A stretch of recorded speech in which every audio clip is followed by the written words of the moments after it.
Hi there, everybody.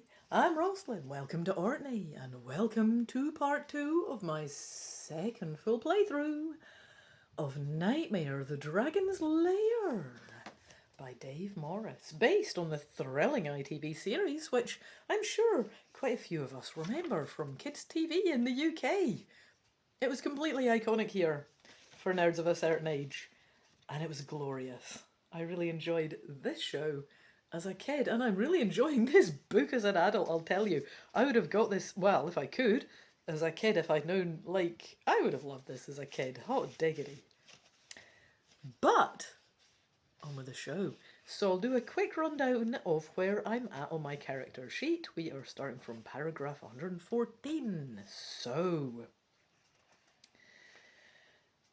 the health is on amber. I've been hit once.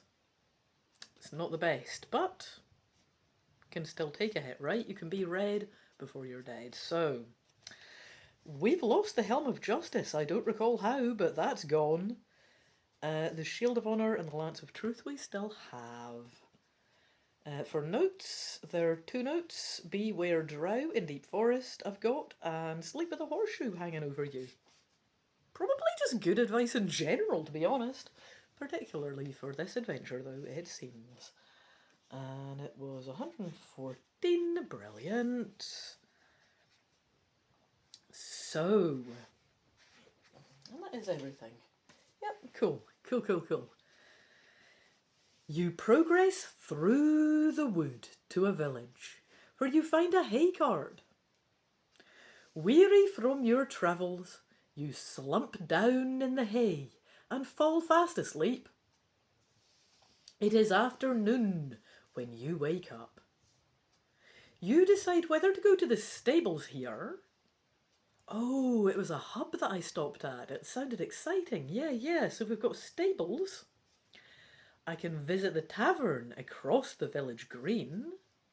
I can go into the blacksmith's workshop. All of these sound good. Or just set out again on my journey. My first playthrough, I decided I couldn't be arsed to do anything and that I was just going to have a walk, so I'm sure I picked the last one last time, but I'm here for the adventure this time. What'll I look at first, though? I mean, taverns are always a good bet. I'm going to go to the tavern before anywhere else, although all three sound good.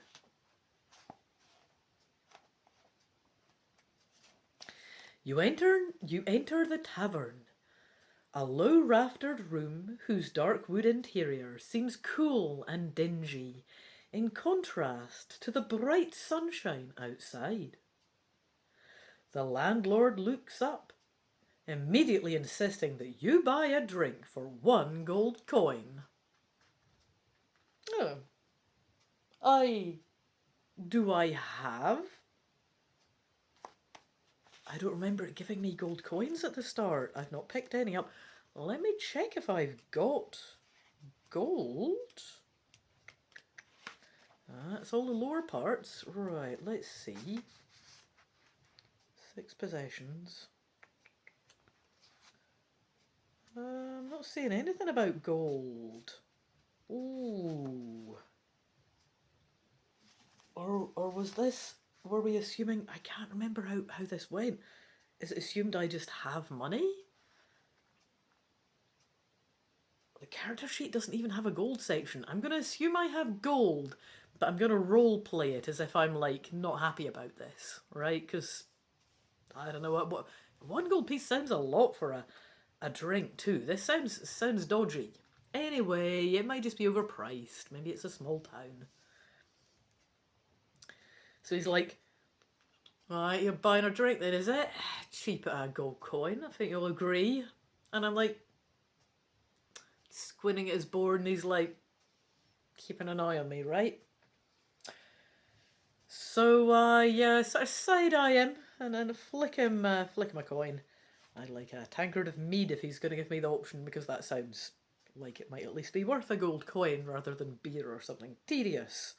I'm crossing off the money and turning to 104, but I feel like his prices are too steep. You see several people sitting around the room. There is a wizard with red streaks in his white hair and beard. Snazzy. I like the colour red. Anyway, an athletic young woman in a green jerkin, and a portly monk with a huge tankard of ale in front of him. So, I can approach the wizard, the woman, or the monk, or leave the tavern without speaking to any of them. Well, I mean, fancy looking wizards. This guy's obviously quite the eccentric. Yeah, let's talk to him. He seems cool.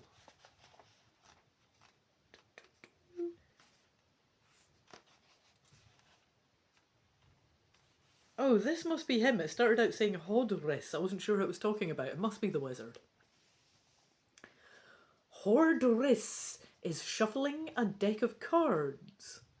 As you step up to his table, he looks at you and says, I came in here with a number of coins. I gave 4 to my daughter, spent half of what was left on beer, then won 3 at cards. You glance at the pile of coins in front of him, counting 5. He seems to want you to guess how many he had to start with. Has he told you enough to let you work it out?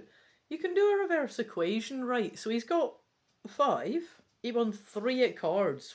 So if you take them off, it's down to 2, right? I'll try and keep track of it with my fingers. 2, right? 2. He spent half of what was left on beer. So you double your 2, you get 4, right? And he gave 4 to his daughter, so he started with 8. Right, is that correct? He came in with 8. Gave 4 to his daughter. He's got 4 then. He spent half of what was left. He's got 2 left. He won 3 cards, so that'd be 5. Is that what it said he had? Yeah, it'll be 8 then. So the options are 6, 7 or 8. Oh, well, it'll be 8 then. Right. I didn't cock that up. We'll see if I did. Well done, says Hordris. Bright spark, eh? I like that in an adventurer. Now we've covered some simple maths, I'd better teach you to spell. He shows you a few bewildering card tricks. At the end of these, you realise that you have acquired the BLINK, blink spell. As in blink and you'd miss it. What does the spell do, you ask Hordris. Try it in a tight spot, he advises. You'll soon find out how useful it is. Cryptic, but interesting. So I can now talk to the woman in green or the monk or just leave the tavern. Let's talk to the lassie.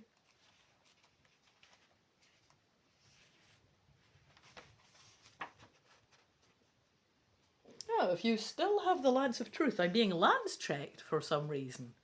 Yeah, I still have it. I lost my helm, but I still have my lance. Gwendoline the Green Warden gives you a fiery look as you approach her table. She seems outraged by the sight of the Lance of Truth. Oh, which she has apparently mistaken for a hunting spear. Oh dear. Muttering something about dumb animals, she gets up and barges past you out of the tavern. Oh, well. Saws? Okay, well, the wizard's now cleared off, it says, but I've already spoken to him. Right. Everybody's so weird. Okay. Plot twist. I'm in a Knightmare book. Everybody's weird. What was I expecting? Anyway, I can talk to the rotund monk if I want. I will do that. Oh, Brother Mace is not his usual jolly self. You soon discover that his downcast mood has come about because he lost the sacred relic he was entrusted to guard. It was stolen by gypsies, he says, staring deep into his tankard with a worried look. I have just dropped my phone by mistake. I apologise for that, everybody. We are getting all of the classy content here because I have no idea how to do video editing. Everything gets done in one take. It's glorious. Anyway, Brother Mace, you can tell I'm not sponsored by anybody or anything, right? Just here for the stories, eh? Where was good old Pink, probably.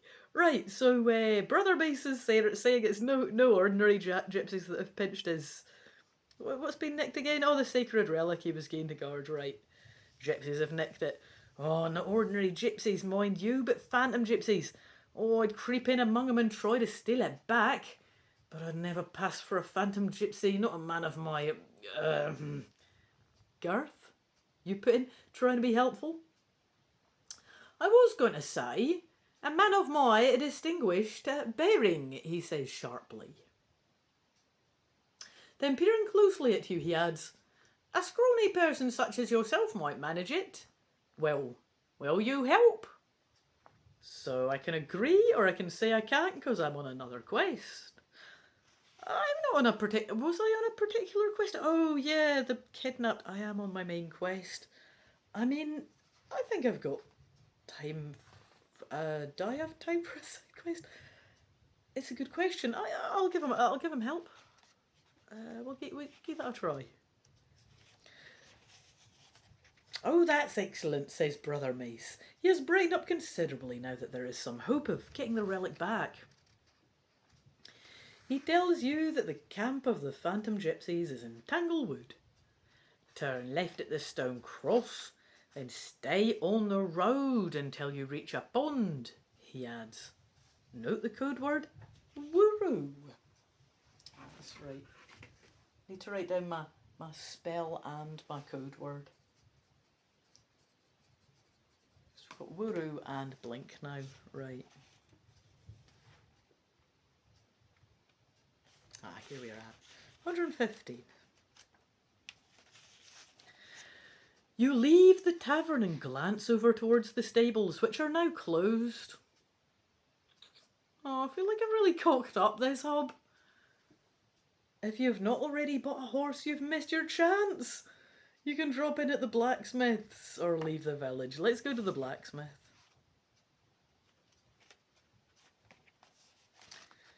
The blacksmith looks up from his work over the anvil. He is a fat, sweaty fellow stripped to the waist. He is so hairy that it looks like he has a carpet glued to his chest. Curiously, although he has hair everywhere else, including a lot sprouting from his thick nostrils, he has none at all on the top of his head. What do you want? He demands gruffly. If you have a horse, he will shoe it for 6 gold coins. Oh, it's telling me to cross off money now. If I cocked this up, am I supposed to have track of how much gold I have? It didn't... Let me see. Let me check that again. I must be meant to have limited gold. Well, I've spent 1 at the tavern.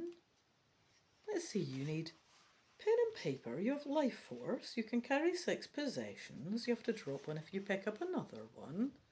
Food is useful. You can eat food entries with a star. You can learn spells. Now you're ready to set out. I think he's forgotten to explain. Am I missing something? The gold. It's not at the very start. Absolutely baffled. Absolutely baffled. I don't know if I'm missing something. It could well be me. Anyway, I'll just have to play this playthrough as though I've stinking rich for some reason, I guess. I don't have a horse anyway, so it's a moot point here, so just was wondering if I was doing this wrong. It's possible I am. Anyway, can it be helped? Can't find a bit about the gold. It's already mid-afternoon by the time you set out. Soon you're walking along a lane that skirts between yellow corn-filled meadows and deep forest. Eventually, as the sun sinks low in the sky and shadows fill the dales, you come to a stone cross. From here the path forks in 2. Just left and right, I shall go right. Foot soldiers are coming along the lane towards you. In the twilight you fail to notice them until they are almost upon you. So I can turn and flee heading for the other path, or stand my ground and speak to them. Well, I mean, it looks a bit dodgy if I turn and flee. They are foot soldiers. They're probably quite fast and equipped. I'll stand and talk to them. I don't know if this is a good idea, but we'll see. I'm getting hooded red cloak checked. I don't have any special items at the moment. No. Oh, apparently that's a good or a bad thing. Not sure which. They don't care about me if I don't have one. They march past without giving me a second glance. Okay. Keeping low profile was, I think, what I wanted. So, a little further along, you see a fellow squatting by the side of the road, with his tall hat held tightly down over a patch of grass. All right, so if I have a horse, that's one thing. Maybe the horse doesn't even want to stop. But I don't have a horse, so I can either speak to him or pass by. Oh, what's it? Just a little guy squatting, got a tall hat. Sure, talk to him. Let's see what's up. What is that hat? You ask him. Why, 'tis a magic hat of invisibility, he replies. I have only to hold it to the ground each day at sunset to recharge its magic, and then when I wear it, it allows me to be as difficult to see as a shadow at twilight. He offers to sell you the hat for 1 gold coin. If you agree to the deal, cross off the coin and note that you now possess a hat of invisibility. Do I? Really? It really is that? That's cool. Bargain? It costs the same as a mug of beer or whatever at the tavern.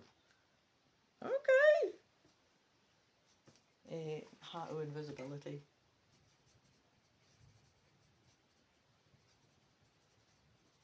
Fair dues. Alright. Bidding the man good evening, you continue down the road.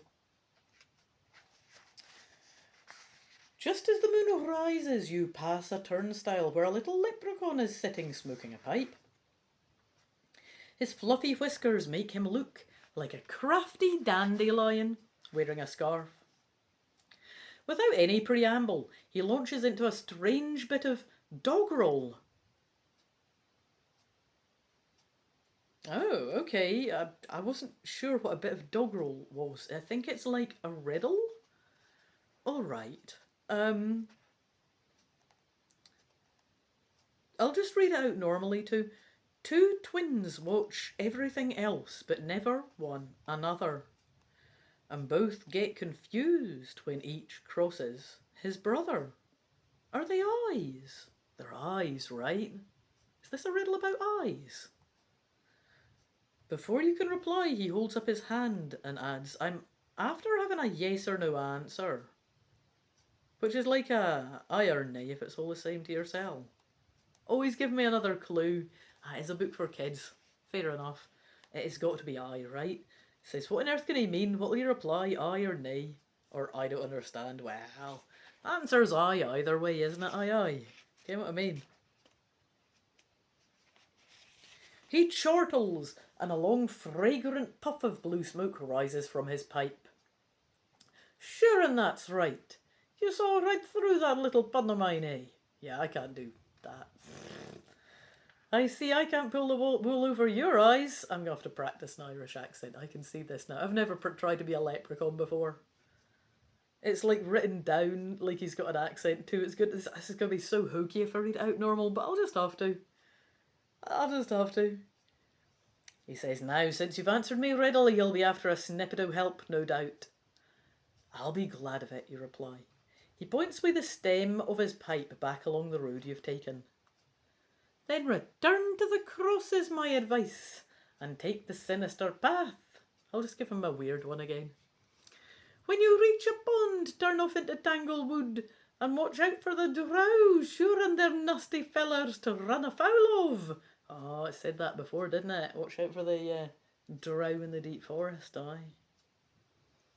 Taking the leprechaun's advice, you backtrack to the stone cross and take the other path.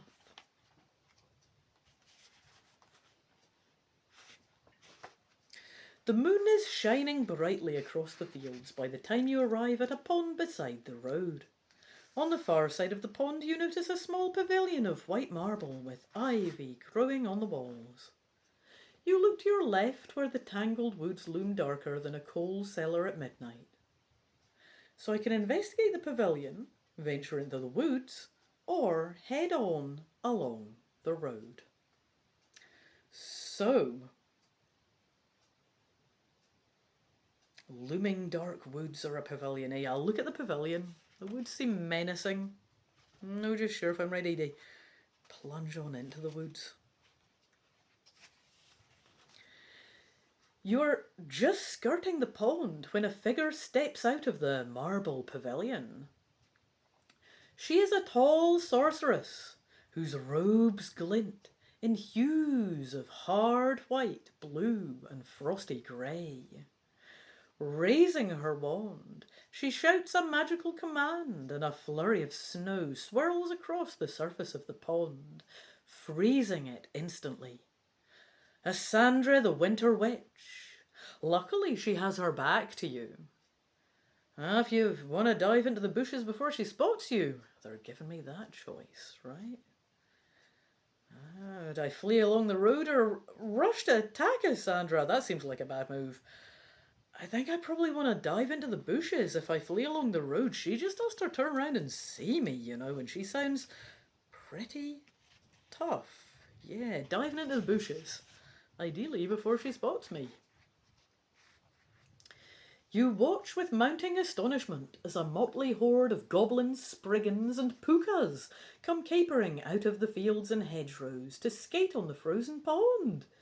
Music is provided to accompany the strange merriment, courtesy of 4 crow-headed goblins who sing a most disharmonious tune. You've heard Brother Mace talk of plainsong, but this is more downright ugly. So I have various items I could use. I do have a smoke-filled jar, I believe. No, I do not. I do have a hat of invisibility and do want to put it on, because this sounds like it's mounting up into something, you know? The only other options are dive into the woods or creep down the road. I'm putting on my hat of invisibility. With the hat of invisibility on your head, you feel quite safe. You step out of the bushes and saunter over towards the pavilion. The music stops with like a little DJ scratch. All the goblins are staring at you. Uh-oh, a shadow falls across you, and you look up into the proud face of the Ice Witch. Hi, I'm invisible, you say lamely. No, you're not, she replies. You're just risible. So saying, she turns you into a snowman, and your adventuring career doesn't last much beyond sunrise. And this ends my second full playthrough, in which I really did my best, but didn't even, I don't think it even lasted as long as the first time, where I just took a stroll. At the very least, I feel like I did better the first time than this time. This was not a successful run through. I am gonna try again, being my point. However, that was fun. I will retrospectively apologise because I'm just a bit lackadaisical, just a little bit floppy today because it's very muggy weather, so I'm a bit wanted to play a game but kind of was feeling lazy. So sorry if it's a little bit. It's not because of the book at all. It's just I'm very, very, very, very sleepy-like today. That's all. It's really a fun playthrough though, and I'm looking forward to starting on my third one, in which hopefully I can at the very least reach the dragon's lair, even if I then get turned into toast. I have nothing else to say. I will demonstrate this beautiful book once again, written by game book legend Dave Morris, one of a whole series of Knightmare game books he has done. In fact, he has written like 7, is it? I've got 7. It's like loads. They're good. But that's all I have to say about that. Toodaloo the new. I hope to see you for my next playthrough. Bye.